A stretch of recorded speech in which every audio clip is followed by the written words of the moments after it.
karunia dalam Kristus Yesus. Tema kita berbicara tentang kuat oleh kasih karunia di tengah penderitaan.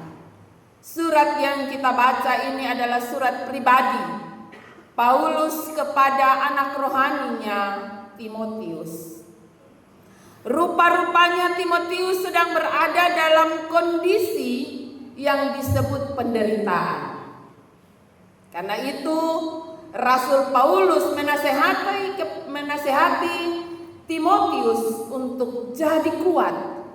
Harus tetap kuat, harus mampu. Karena kasih karunia Allah ada di dalam hidupnya. Apa yang menjadi penderitaan dari yang dialami oleh Timotius?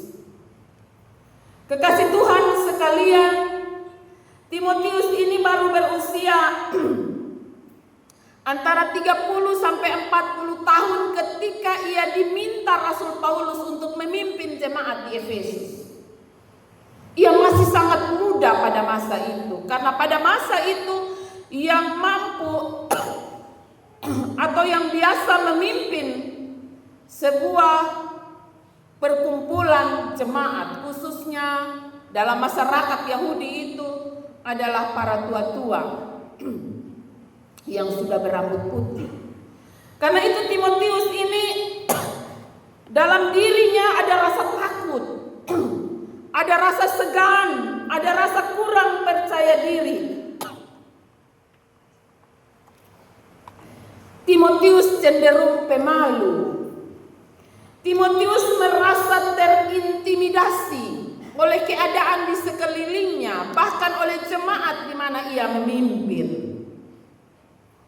Karena itu Paulus memberi motivasi kepadanya, jadilah kuat oleh kasih karunia Allah. Bahkan pada nasihat di ayat yang lain Paulus mengatakan Allah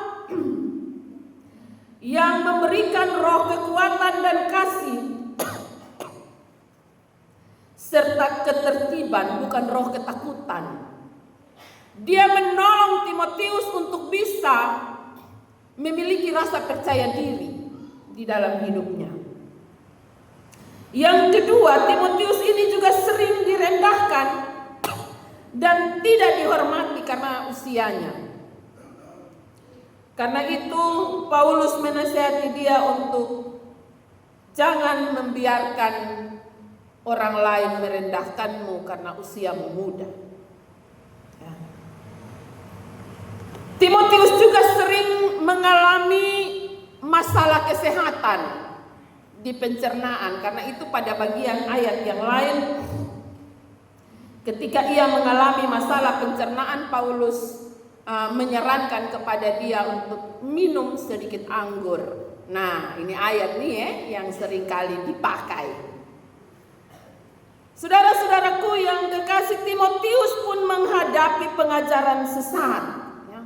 Tekanan penganiayaan juga termasuk tentang kondisi Paulus di penjara. Jadi kondisi Paulus di penjara membuat orang menyebarkan rumor bahwa orang pengikut Kristus itu nanti hidup dalam penderitaan.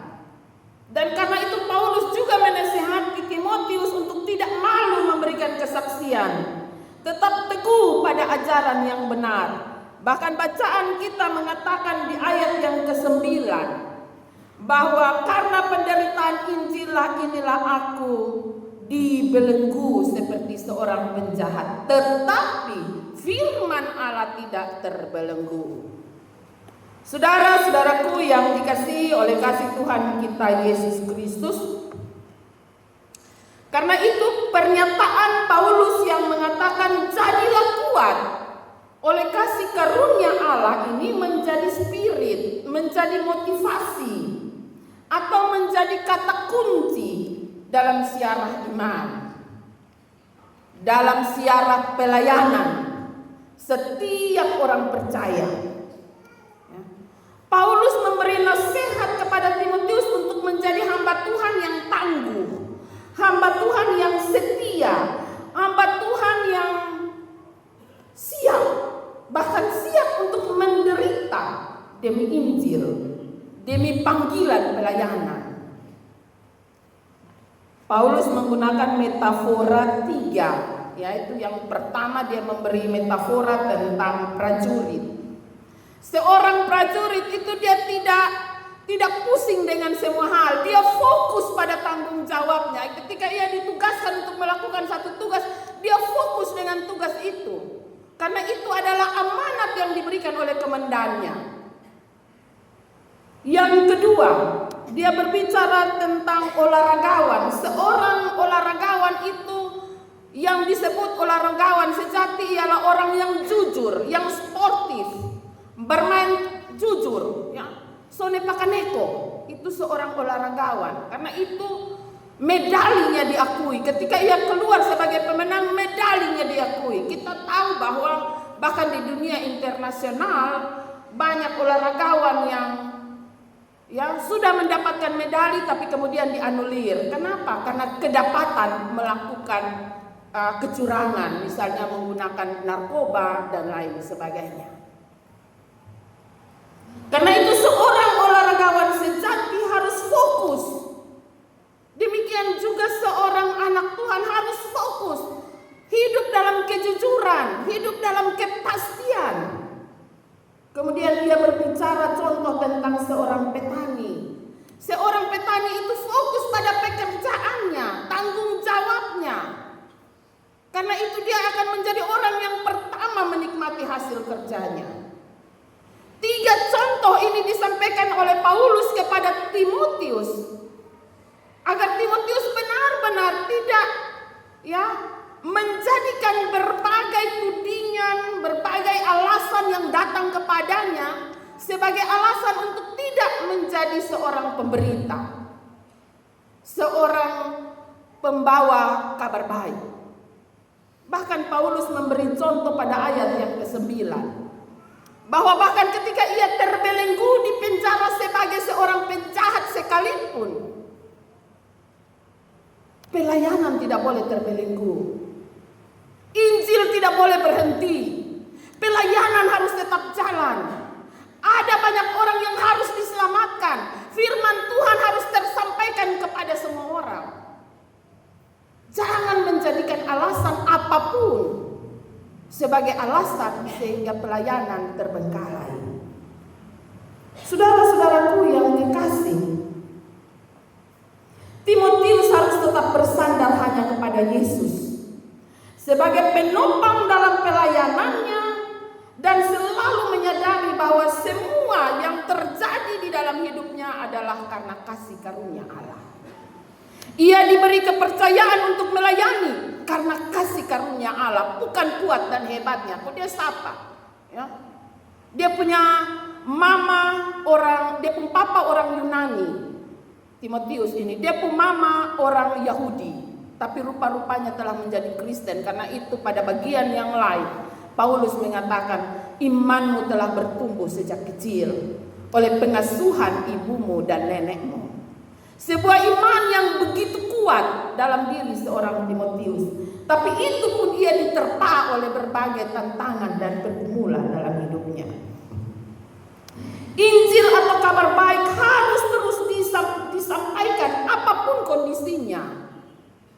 Ada tanggung jawab yang Tuhan percayakan kepadanya. Sama seperti kita, ada tanggung jawab yang Tuhan percayakan kepada saya dan saudara untuk terus menjadi saksi-saksi Kristus. Saudara-saudaraku yang kekasih, pertanyaannya,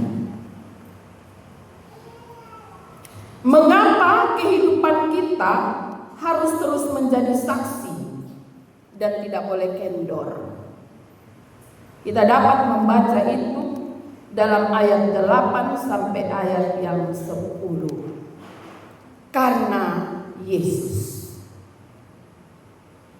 Penderitaan yang kita mungkin sedang alami saat ini, kesulitan yang mungkin sedang kita alami saat ini, tidak sebanding dengan apa yang telah Yesus jalani di dalam hidupnya. Kita ada dalam minggu sengsara ketiga, minggu perenungan akan masa-masa sengsara Yesus. Apa yang ia alami bukan karena kesalahannya. Apa yang harus ia derita bukan karena tindakannya yang salah.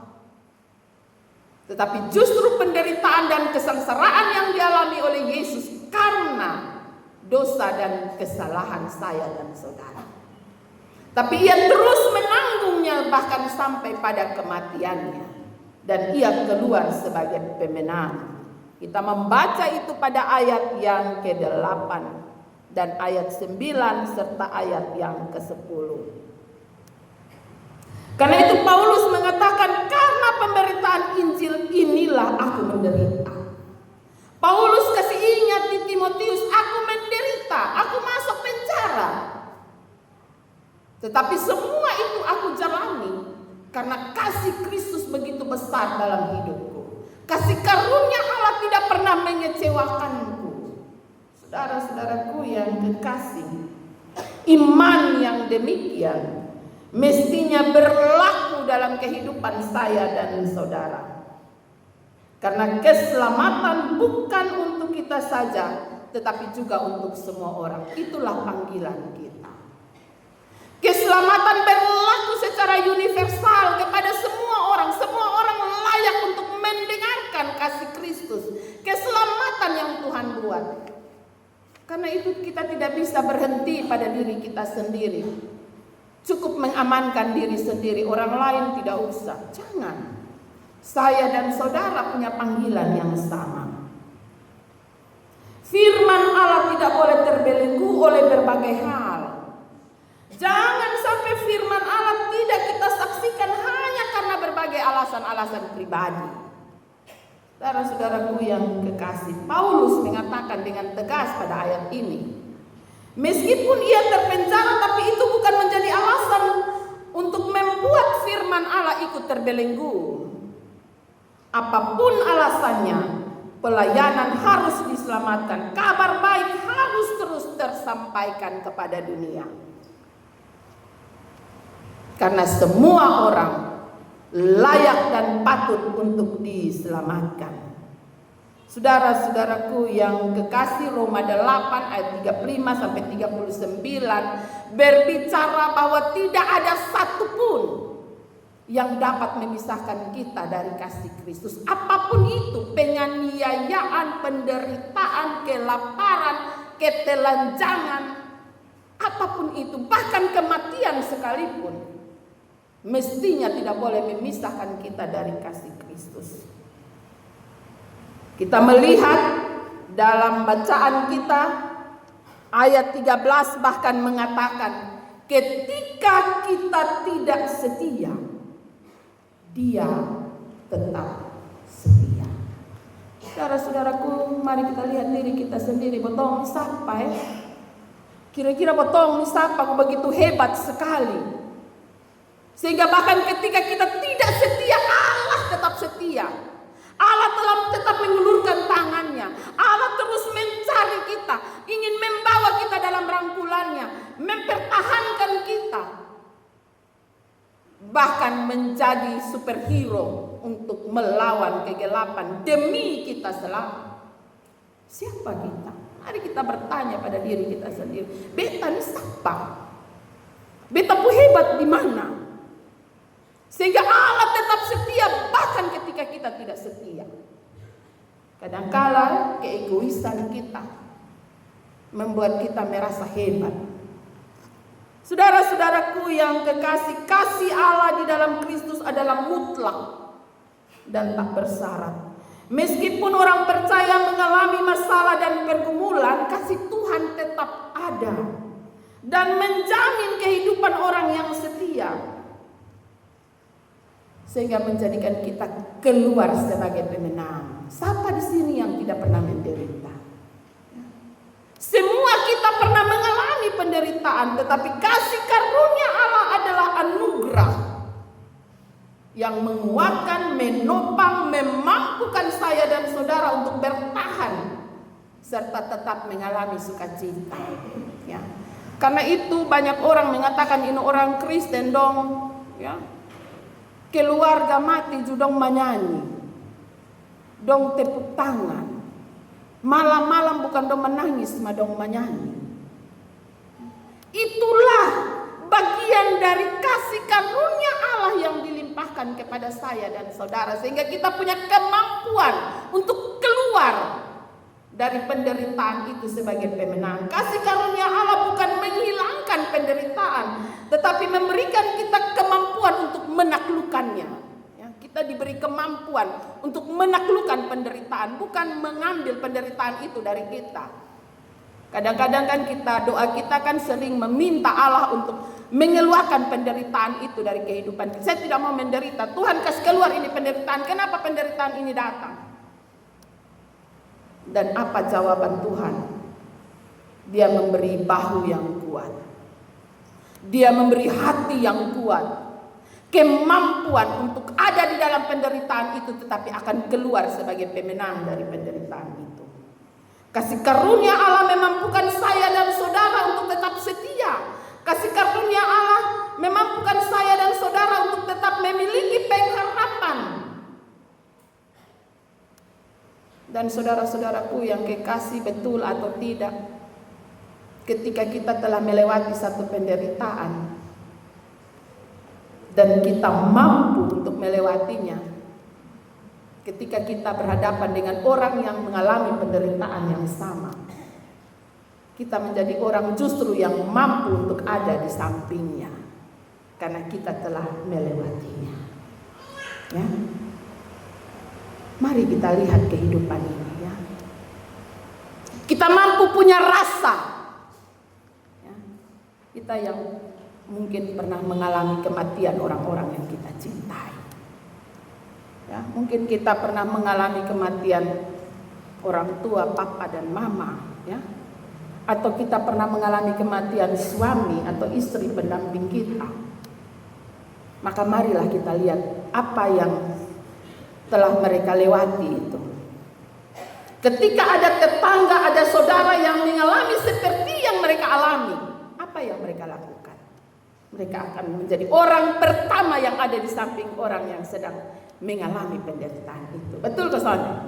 Amin. Ya. Karena mereka telah diberi kemampuan oleh Tuhan untuk melewati penderitaan itu. Mereka telah keluar sebagai pemenang. Dan mereka mampu memiliki rasa bahwa pernah ada pada posisi itu.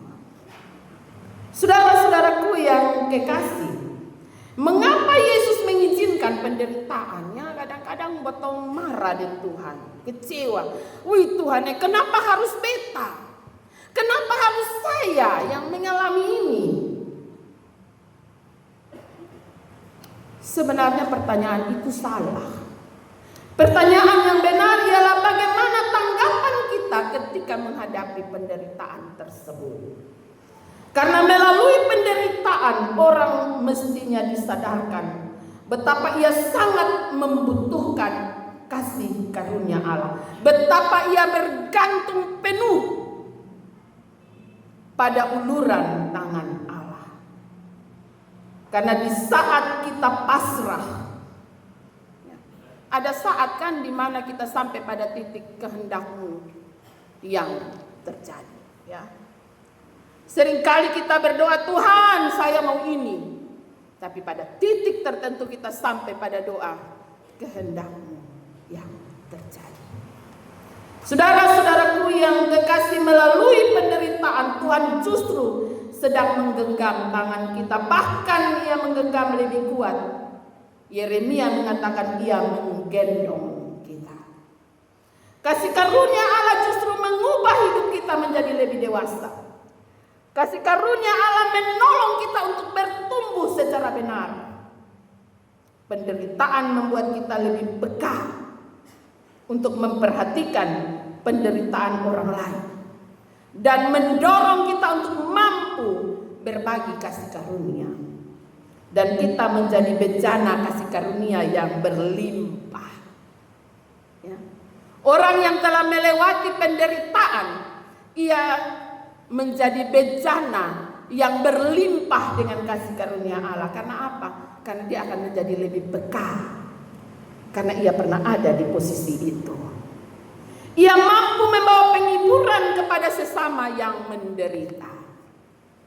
Saudara-saudaraku yang kekasih, pertanyaan refleksi bagi saya dan saudara untuk kita merenungkan di Minggu Sengsara ini. Apakah penderitaanmu membawamu lebih dekat kepada Tuhan? Ataukah mempersulitmu untuk mempercayai Tuhan? Mari kita ada dalam perenungan di Minggu Sengsara ini. Hidup ini harus tetap kita jalani. Pegang tangan Tuhan, karena Tuhan tidak akan pernah melepaskan kita. Yakinlah, apapun persoalan yang sedang engkau hadapi hari ini, Tuhanmu ada bersama denganmu. Allahmu akan menggenggammu dengan kuatnya, karena bahkan ketika engkau tidak setia, Ia tetap setia. Tuhan Yesus menolong dan memberkati saya dan saudara di dalam hidup kita hari lepas hari. Amin. Kita bersaat teduh dan memuji, memuliakan nama Tuhan dengan pujian Tuhanlah berfirman.